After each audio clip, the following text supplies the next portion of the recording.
I'm gonna make you sick. I'm gonna make you sick of me. Then I'm gonna give you the antidote, something to make you feel better. I'm gonna make you ill. Then I'm gonna give you the big pill, something easy to swallow. From New York and on the new Hot 97 app, Ebro in the morning on Hot 97. Ebro in the morning, the beautiful Laura Styles, button up P, Rosenberg looking nice. I had to dress up for a legend today. George Clinton. Okay. One nation under a groove. Flashlight. Listen, first of all, it's an honor and a pleasure to have you in our Glad room. to be here, man. Newark, New Jersey's own, Plainfield, New Jersey, P-Funk. Always, always. Yes. Been hanging out up here for the years. You was talking about Hal Jackson. That's okay. I thought I'd wake you up with that one. Yeah, I'm man. gonna skip Frankie and all of them. Yeah. I'm gonna go on back. When Hal was in WNGR and Wow. and BLS was uptown. Wow, you've been coming up for that long, huh? Yes. And this was 1957. 1957. Yeah. Now that was, That was our first record. well, under what? What was it? What Parliaments. Was it? That was Parliaments with an S. Really? Doo-wop in there. Yeah, that's right. Yeah. So I wanted to go to that period because WBLS was in Harlem. That was It was, what was it called? the Suttons owned the radio station Sutton, then. yeah. Percy Sutton. But your music journey, and this is what I kind of want to paint, because as hip hop kids that grew up in the hip hop generation, I learned about your music from my dad, and then obviously being used in so many things that made hip hop great. So then we were able to look at the records and then go back. And be like, Right. oh, my dad used to play. Oh, that's that record. And you begin to learn, and your music was kept alive. Right. Right. I'm old enough to remember when I believe it was 1980 when Atomic Dog came out. When did Atomic 82. Dog? 82. So I was 7 years old. So I remember that. And they had a video show on NBC called like Friday Night Video. Oh, I remember Friday Night Videos. right. Yeah, something like that. And I remember seeing the video. Right. But how did funk, as we know it, happen when you started in a doo-wop group? Like, how did you find that sound? What came together for you? Well, we were ambitious to be on Motown. That was our dream. By the time we got there, which was 66, it was too late. The Beatles and Rolling Stone had already started invading the charts over here. So we had to make a change. And at that change, we did a song called I Want to Testify, which BLS and WRL, those were the first two stations to play it. And so that was the beginning. We was late, being Temptation was already the doo-wop kings, and it was late doing that. So we said we have to flip it and do something else. We saw them doing blues and rock and roll, which was the music my mother listened to. I said, okay, that's where they going. So we started doing what we call funk, which was the mid-tempo of rock and roll, which was fast, blues, which was slow. The mid-tempo, the nasty, was that New Orleans. Get out of my life, woman, to pop. You don't love me. That was the funk version. So we said, we're going to do that. So right between, so you guys thought about it that way, sort of, between blues and rock and roll. Yeah, we knew, Motown, I worked at the Brill Building. So I was a songwriter, so I studied songwriting. And who were you writing for in those days? Joe Bett. We was on the 9th floor, had the whole 9th floor up there. And whatever artist would come through, they would and say, they hey. need a song, we'd rush out and give them a song, from Elvis to Johnny Mathis to anybody who needed a song. That's what the publishers would do then. You peddle songs. And so we said we did the funk version. Our first one was good old funky music. And it happened just as the label was folding. It got real big. So we was on our own with no label and a hit record. And so we said, we just flip it. We couldn't get out of the contract because we didn't know where the guy went.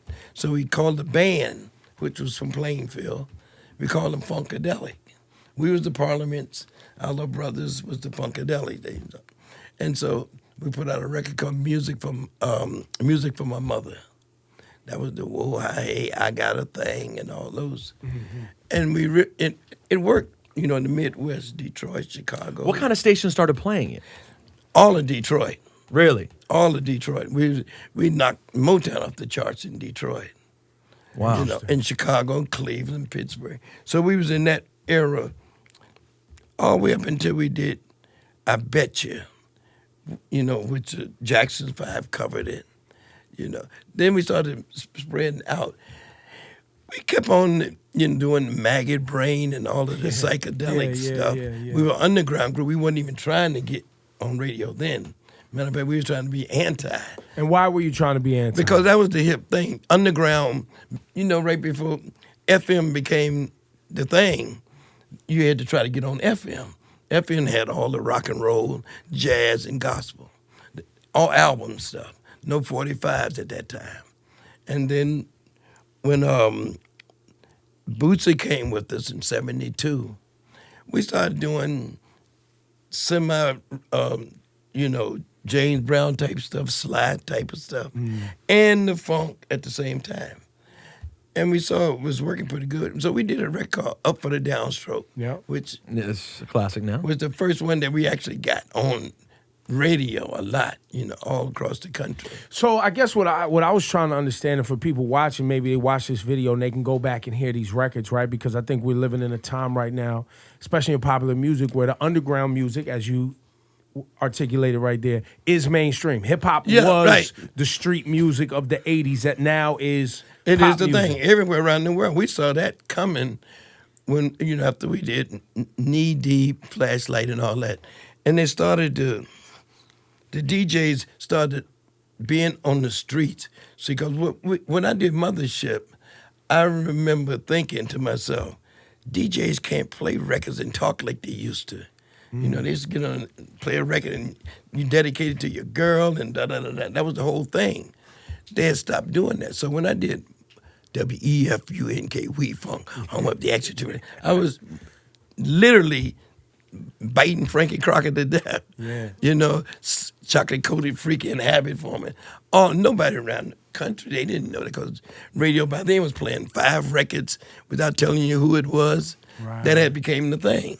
So DJs was like off of the radio. They started showing up in the clubs. They started getting the DJ pools and everything. You start taking your records to the DJ. And what year is this? This would have been 76. And so you were actually when you did that, you were trying to harken back to the days of the DJ. You missed the DJ. I missed the DJ. I missed that whole talking Shit. Talking shit. Yeah, you can say that. I missed shit. that. That was New York, Philly, Baltimore, Washington, Detroit. all that had they owned the city. Georgie Woods owned Philadelphia. He was like the mayor of Philadelphia. DJs was it. So when they stopped that, they started becoming popular on the street. DJ pools and clubs started becoming a thing. Now, sorry, George. At this time, mid 70s, etc., is your crowd strictly black? Is it where was it fan base wise? We bounced back and forth. We played both sides of that all the while because Parliament fans were still. We played Apollo. We had to play soft. We didn't wear the suits no more, but we chilled out all of the psychedelic and feedback and everything because that wasn't gonna work there. So that's interesting for, I think, people to think about, is so to play the traditional black venues, you had to kind of go more traditional and conservative. Yeah. And then if you were playing a whiter spot, you could psychedelic We out and get turned weird. up loud, and we had Marshall amps, and we was rock and roll. And I talk about this sometimes because as a kid that grew up with hip hop music, and I've been in radio since I was 15 years old, I remember how many black radio stations did not want to embrace the street music and did not want to embrace hip hop. And that's weird. People are like, what are you talking about? Yeah, well, we had that problem with our regular music. We were too black for white folks and too white for black folks. But the people that liked us kept growing. That particular fan base kept growing until they became mainstream. And when hip hop started becoming really popular, we were actually doing the funkadelic thing, Mothership Connection, all that. All the Fred Wesley, Maceo, Bootsy, that whole thing was already established. Now hip hop came along. I put out a record called "Sample Some of This and Some of That." I give them pieces of music with the horns out of the way, with the vocals out of the way, with the guitar, all the different parts. So you could just producer could just take it. He could just take it and just find or a DJ could just find it and play the breaks. And that kept us right in in the mix. And I remember Africa Bambaataa. We put out Uncle Jam which had Knee Deep on it. The first name on the record in our fan club is Africa Bambaataa. Really? Because he had came to literally and explain what they were doing in Brooklyn, the Bronx, and all that with the samplings of our record. We had no idea. De La Soul came to us, me, myself, and I. And damn, that sounds good, shit. Yeah, do that. And plus, they had a check for $100,000. That'll help. That'll help. And you have so much of the publishing on that too, right? You've always done well. I just got that shit back. I've never been paid for none of that Who stuff. had it? The labels had it? The publishing companies. publishing companies had They ripped, we was out there, we was getting fucked up. So, we wasn't paying enough attention to nothing but making music and getting bigger. We didn't realize why we out there getting high and then going crazy. That there was money just floating away. Going everywhere. I want to take this moment because this Millions. has happened on a couple of conversations we've had up here when we had Sister Nancy up here. That's right. Who never got paid from Bomb Bomb. No, I tell you, she never got paid until like recently. Most of us did. I Like want to 10 say years to the ago. young producers watching this, and this is an opportunity for us to make sure we take care of our elders and people who gave us great music, because with the popularity of hip hop right now, with knowing that you own these records again, you own them all? But no, most of the ones that was hits, I always owned One Nation and Knee Deep, those albums. But I've been fighting my own lawyer for 3-4 years, paid him $2.5 million. He was defending me, but he was taking it. Damn. So I got it back from him. I paid that, got that. Right now, Childish Gambino, the song they got. Oh up yeah, now. that's right. The Redbone Redbone, is yeah. Redbone. yeah. Yeah, I'd that's- rather love you. This Ooh, is the first yeah. time that I've ever been in the mix of even thinking about getting paid. Like while the song is out, you're While it's out, I found the contract that had my name, Bootsy, and Gary Cooper, who's with us now. I found the contract. And so I told them, here it is. And so they stopped the record. They was cool enough to stop the record, stop nobody from getting paid till I get paid. So right now is the first time they're even considering paying us. well, And what- congratulations, because that was a good one to get it on. 'cause Oh, that yeah. record is a smash. Oh, believe me. And it's gonna be around forever. It's gonna be Oh, I around know, forever. right. Yep. Most of us. Stay woke. Pew, pew, pew. And they flipped that nice. They They flipped flipped it that nice. nice. They flipped it nice. You've all. Yeah. It's just. I think it's so amazing that you always, even when you weren't getting paid, you always recognized that hip hop could keep you hot. Instead of fighting it, you just went That with was it. it was gonna be that, or it's gonna be 20 K-Tel package songs on TV. Right. With your song mixed in it, and you wasn't gonna get nothing for that. We already knew that. You see those oldie but goodie shows, you don't get paid. So when hip hop came along, people started talking to me. Here, I know how to get in if somebody mentioned my name. I know how to get in the game. And do you remember, Ebro? I remember, and Laura, I'm sure you remember this too. When I was in high school, I'm 38. So when I was in high school in the late 90s and in college in the early 2000s, around that time, this is now post Snoop Dogg, et cetera, when Yeah. Snoop's already started, all the like white stoner kids, they all started going to your shows. Yeah. Everyone would all start. George Clinton started playing the festivals. Yeah. Everyone wanted to get into George Clinton. So you really had a whole second run of fans there in the 90s. that was the third time around. third time That around. was the third time around because it really started, right? Doing the Atomic Dog. Right. When everybody was sampling Atomic Dog and Tear the Roof Off. Everybody was sampling it. So we got a big, push back in that time. We did Do Fries Go With That Shake, and we made records with Ice-T, Ice Cube, Bop Dre, Gun with Cube. Cube, Yeah. Dre, huh? Tupac, of course. Oh, Yeah. Tupac, when he was the dancer, and De La Soul was trying to be a band. Oh, you talking about Digital Underground? Digital Underground? And they were all out together for Tommy Boy. But yeah. Shock G sampled a lot of Yeah, that's what funk I'm saying. records. Yeah, We knew them before they were even rappers. They were Yeah. trying to be a band. right. When, Well, because Shock G's a jazz he's trained trained. jazz musician. Yeah, 2 or 3 of them played keyboards in Yeah. the group. Yeah. So we watched them flip them, and Dre and them they borrowed our name, Uncle Jam Army. That used to be their club, their little disco club. And we'd go there when we put out a new record just to show them. So, Mr. Clinton, was it understood that what Parliament and Funkadelic and Funk was doing was it universally understood in Black America, in the streets and in the hood, what you guys were giving musically to culture at that time when it was happening? Because it always feels like when you talk to the OGs about funk, it was universally understood what that music meant at the time. Well, the kids in college basically did. They were the only one analyzing, you know, the theory of making records with samples or even the new music coming out being samples. You know, we all did it on the radio. You played to a track when you was on TV. So it was easily understood, but putting a record out like that, nobody didn't know what it entailed. So when somebody said, that's my beat or that's from my song, they didn't know how to take it. Whether they being mad at first or glad. We tried to set the stage that we were glad that was being, you know, included in what was going on. And we just got in there and helped, which we didn't look like old fools trying to still hang out. No. It was just you could use it. We could do it. And plus, we had our own thing of psychedelic, which everybody still looked up to. We went out of the country. We was like Jimi Hendrix. You know, we were like, rock stars don't go nowhere. In most countries, we the only one to have it like fast food. You hit while you're on the charts, and when you're up the charts, if you ain't got another hit record, you're out of here. Mm-hmm. You can actually have a career, you know, a lot of places, just being able to play and perform. So what other countries were you really big in? Everywhere? Pretty much everywhere, yeah. Especially Europe. Is there a I sort of feel like maybe the line of, you were saying the college kids really were the ones digging in.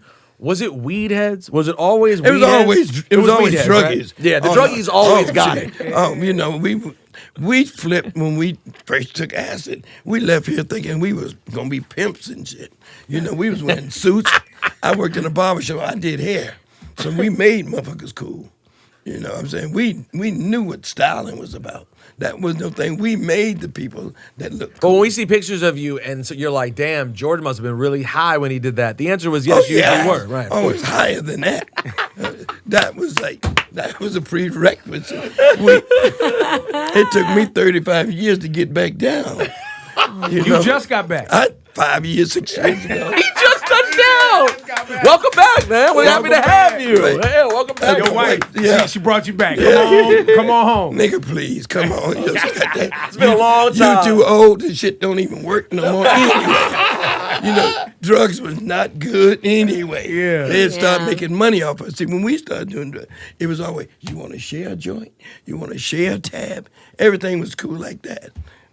But after they got commercial, after Woodstock, hey man, $20 a lid, and ain't no telling what's in the lid. Yeah. A tab, I wouldn't dare take the tab of what they got out of here now. When was the last time you popped a random tab, not even quite sure what it was? God, if you remember that, you didn't pop a good one.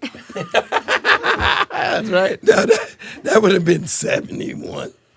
71 was the last time? You popped a To good me, one? it was over after Woodstock. Really? I read this, after Woodstock, when it started being commercial, that's when you have to start getting scared. Yeah. So acid, I quit that. I was snorting. I was, smoking weed. But No more trips. no That more was the trips. end. No. Well- I mean, the trip I took was worse. See, at least the trip you took on acid was beautiful. Even ugly folks was beautiful. When you started fucking around with crack, everything is ugly. It's bad. Everything is ugly. You know, and you didn't realize it was mainly for money. But once you're in it, it's too late. You was reaching for it every time. You never got it again. What years was that? Early, mid-'80s? From 81, 82. And how bad did it get? Oh, bad as crack can get. Well, I mean, I wasn't one of the guys that knew how to steal. I was too paranoid to steal. Because it's all about paranoia. Yeah. That is the high. But certain things, if you know you fucking up, then the paranoia is fear. That's the way I looked at it. So, but it takes a long time and a good reason. And the reason was I was beginning to mess up music. When you start messing up music, then you're messing up everything. That's the way I looked at it. How were you messing up music in your eyes? I wasn't putting out nothing, the way I should. I put out one album in 10 years. We were still working everywhere, but I didn't know how to couldn't get on radio. They don't play no 50-year-old people records. There was no place to come in at. When I realized that, okay, this internet and this YouTube, I can work that. I know how to make faces. I know how to be funny. I know how to make music, whatever they doing. Once that happened 2-3 years ago, we did an album called First You Gotta Shake the Gate. Ain't That Funkin' Kinda Hard on You? Kendrick Lamar, Ice Cube. After we did Kendrick's record, I had him do one with us, him and Ice Cube, and we back on the air again. Yeah. Everywhere. You know, we got one coming out now. I'm Gonna Make You Sick of Me. Mm-hmm. That's when we debuted on the Dre's New show the other day. Yeah, on the pharmacy on Apple We Music. doing on the road, it's like we got the #1 record already. You know what I'm saying? It is so hot. We played last night in Brooklyn at the Boiler Room. It's a club place. You know, my wife, she played records, and I get up there and clown on, you know. You're a DJ. There you go. You know, so we just be clown, and people let us get away with things that they probably wouldn't let other people get But away I think everybody's just genuinely happy to see you because without you, your mind, Bootsy, and you know everybody, Gary Clark, everybody that was involved in making those sounds. A lot of what we have today, my job, everybody in this room, we don't have, right? The even with the spaceship on stage, right? Like that concept for black artists going that far creatively. That's why we have a Kanye West who puts a mountain and a Yeti on. Remember, he had Yes. the abominable snowman or whatever that was on Yeah. stage, or the floating Yes. stage, and just those Yeah. theatrics for black artists. We didn't have it before Parliament. You know, we didn't have. Right. I was imitating like the Who, the Beatles. Right. You know, those had those big production. I said when I did that show, Mothership, I wanted a stage show that was bigger, not only than any blacks had ever done, but any whites had ever done. Ted the Roof Off was such a big record, and I had a guy, Neil Bogart, who was a promotion man. He knew what it was like to hype. He knew what. So I said, if I buy the spaceship, you promote us. We have a team going. How did you move the spaceship around? Was it We came had two- apart? You put we on had trucks? Yeah, came apart. We had 2 semi trucks. Wow. We had that whole production. And what year was this? That was 76. The show you see on the Houston. Yeah, You that was know. the Astro. Is that what it's No, called? it was the summit. The Summit. It's You- actually the yeah. church now that you see that. Oh, that was his face? Yeah. That's Oh, Joe wow. Osteen's church was where y'all was getting high It was at. the Summit. That's good. We was having church then. Yes, you were. That was real church back then. It was very spiritual. Yeah. It was Did very you spiritual. did you have a relationship with Hendrix? I met him a couple of times, you know, at the Cheetah when they first opened the Cheetah here. You know, I met him there, but I watched him with King Curtis, the Isley Brothers. I knew he was going to be something. You know, he was a blues player and guitar player, but he ran out in tuxedos with no shoes on. This nigga got to be something. You know, you knew that. And when he did the record, and I saw all the amps he had, I had only seen one other group do that, was The Who. I knew he had done something. I got that Are You Experienced record. I pondered over that for like 2 weeks. You know, I didn't know what to do with myself. Why? Because sonically it was so It was something, advanced. you could feel the blues in it. Yeah. You knew that, and you knew all the kids, all the white kids, at least, was loving it. Something's got to be going. And when I got it, wow, he's playing what my mother used to like, but he's playing it loud. And so we just started. So I got Eddie Hazel, who was 15 at the time, gave him the records. And for another 6 months, we were doing Free Your Mind, Your Ass Will Follow. Right. Oh wow. You know. I didn't know that came after. Oh, that. we took about 3 or 4 tabs, all of us, and did the whole album in 3 days. got high as Just hell. got it in, just didn't come out Joe was right. until it was Who do you in your eyes, in George Clinton's eyes, who do you view as the 2 or 3 of the greatest rock bands of all time? Who are yours? Oh, it sounds like the Who is right there for you. Oh, no, they wasn't even in it. They just did it first. Okay. I mean, you had Led Zeppelin. That's good. The Beatles, first of all. I mean, for songwriting, musician. They wasn't like the rock band that I would go to see jamming. But just for songwriting hits. and all that, they hands down. But Led Zeppelin, oh wow, it's hard to get many of them up in there. And what hip hop? Jimi Hendrix, of course, that band would be the first in it. But as far as Led Zeppelin, just sound like funkadelic loud to me. That's right. And what hip hop did you end up really taking to? Oh, I took Public Enemy. Like I said, I knew most of them when they was done. Digital Underground and Dre and them. I watched them all put their thing together. But only after that, Rakim is my heart. Him and Eminem Eminem, when he was 15 in Detroit, his producer produced one of my albums with me. His first record was done with me. Wow. The Bass Brothers. Wow. He was in Dream Boy. Remember the group Dream Boy? He was the drummer. They produced Eminem. So him and Rakim was always lyrically. I'm a lyricist. You couldn't do nothing with Rakim, as far as I'm concerned. Still, I don't hear nobody do what he do. There's a lot of talented people, great. But him and Eminem, as far as lyrics, I would not want to be in a beef with either one of them. That ain't no fun. Do you, George Clinton, when you're wrapping your mind around where we are today in hip hop, what do you like that's happening sonically, musically that you hear? And what would you like to see more of? I pretty much leave that up. I'm too old to be trying to go in the future, but I can appreciate what I do here. And I look at music from a lot of different ways. New York had its thing, and it's the West Coast had their thing. Atlanta, when they got in there, when the Dirty South got in, they do just like we do on the dance floor with anything. They won't get off. I'm about to say they never left. They said, this is won't ours leave. now. No, they keep flipping it, and somebody new come up and do it. I mean, even with Cardi B, I still hear Atlanta in that. Yeah, it is. And she's from the Bronx, but it's in there. But it's in there, it's in there with New York slickness. Yeah. So she's doing it with I got this. Yeah. I don't care what y'all think about it. From the moment I heard it, it sounded like a little kid, lyrically, but she was doing it with that same kind of swag you do when you're walking down 125th Street, going to the Apollo. She did it like that. Yeah. Okay, nobody said nothing about that. Everybody wants to do it a cappella, So when I hear music like that, they keep define its length of time, how long it should be there.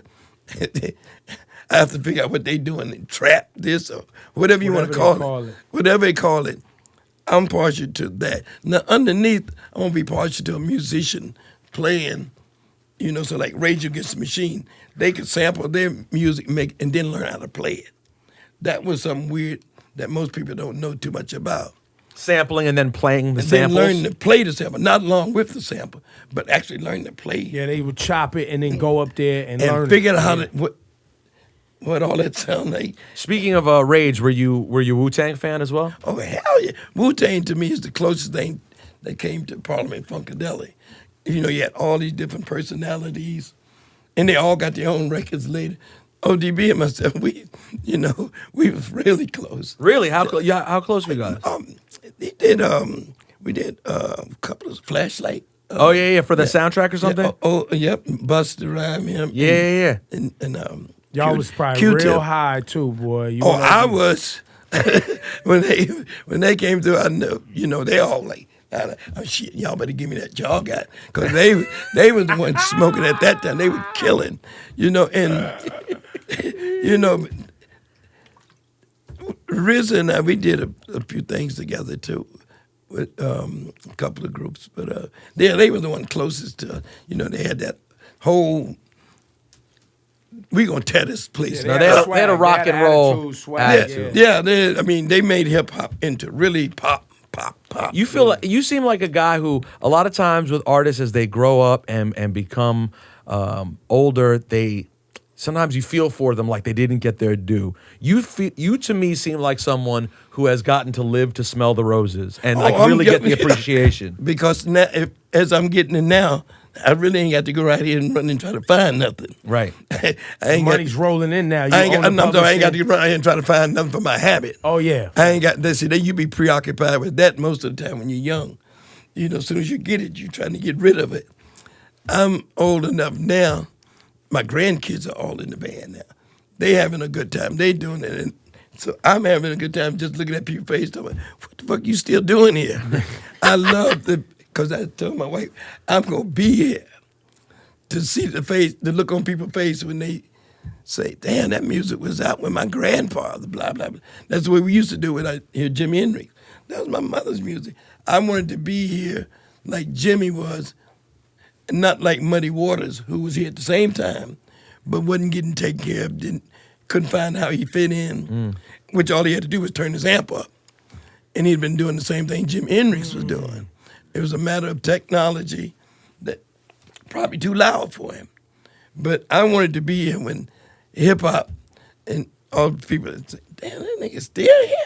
And I'm having fun doing that, you know. That's beautiful. And knowing the style and shit, that goes around in circles. What they wore in 58 may come back in 2001, you know. So when I see things coming, they getting ready to do this.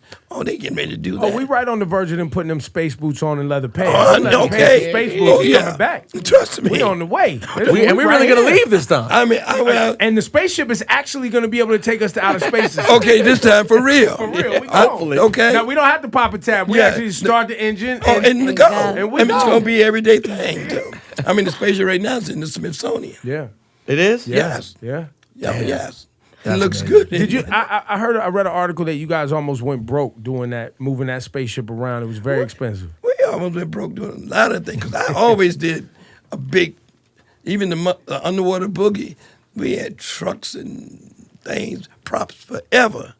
Yeah, I mean, I always spent money on that part of it. That's probably why it's so hyped now, because we PR it, I said, to death. And we did it ourselves.